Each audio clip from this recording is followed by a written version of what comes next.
Welcome to KnicksNow.com. Jonah Ballow here with assistant coach Jim Todd as we look at the Miami Heat for our scouting report, coach. And boy, where do we start? This team's pretty good, huh?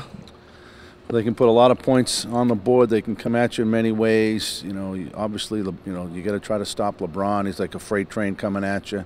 That's going to be, our first line of defense is to try to slow him down. Don't let him get up that head of steam.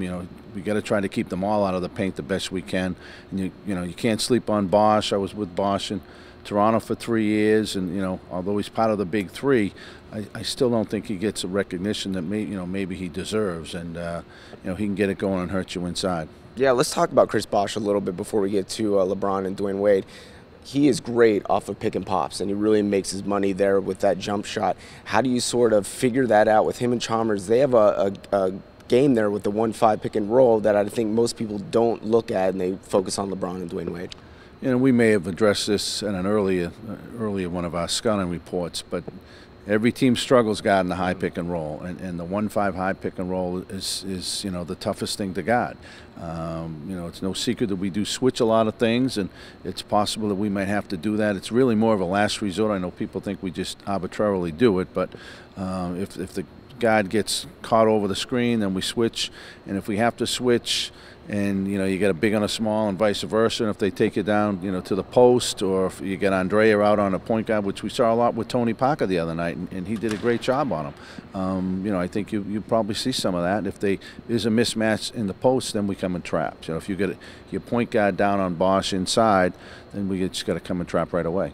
Wow, it's a tough task. And if you look at Erik Spoelstra and what he's done in recent years, when they first came together, this big three, how much more sophisticated is their offense now? We saw some of the struggles in late game situations and trying to figure out what they could do with LeBron and Dwayne, but it seems like they have a totally different offense now.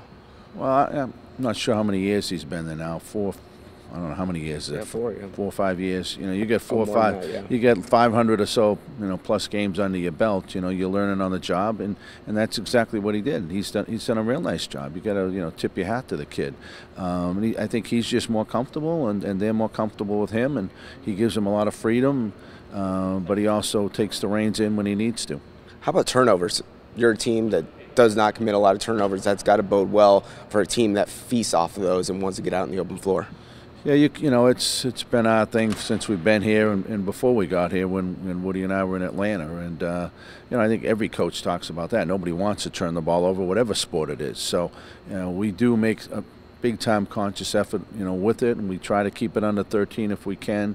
And if you're going to turn the ball over 20 times, you're not going to win a lot of those games. All right, focused on your squad. Over the last 4 games, we've seen the improvement. Obviously, a couple miscues in the Houston game, but really played well through about 4 quarters and 11 minutes. If this team, and they execute the way they do in 4 games, what has been the biggest difference? Coach Woodson, get out of here. Scouting report. We're getting a preview on the Heat. I'll be right in, Coach. So when you look at this team and what they've done over the last 4 games, really successful. Houston, a couple miscues late in the contest, but really just an improved play, and we've seen on both sides of the floor. What can you point to see sort of the turnaround from those 4 games?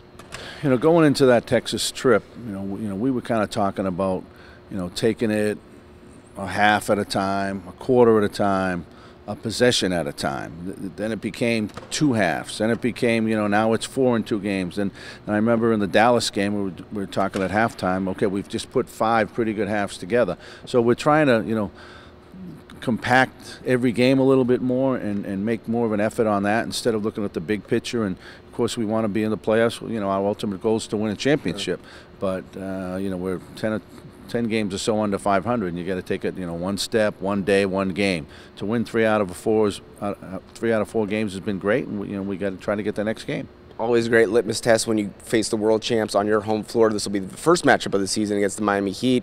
You guys seem to always do well against, opponents like Indiana.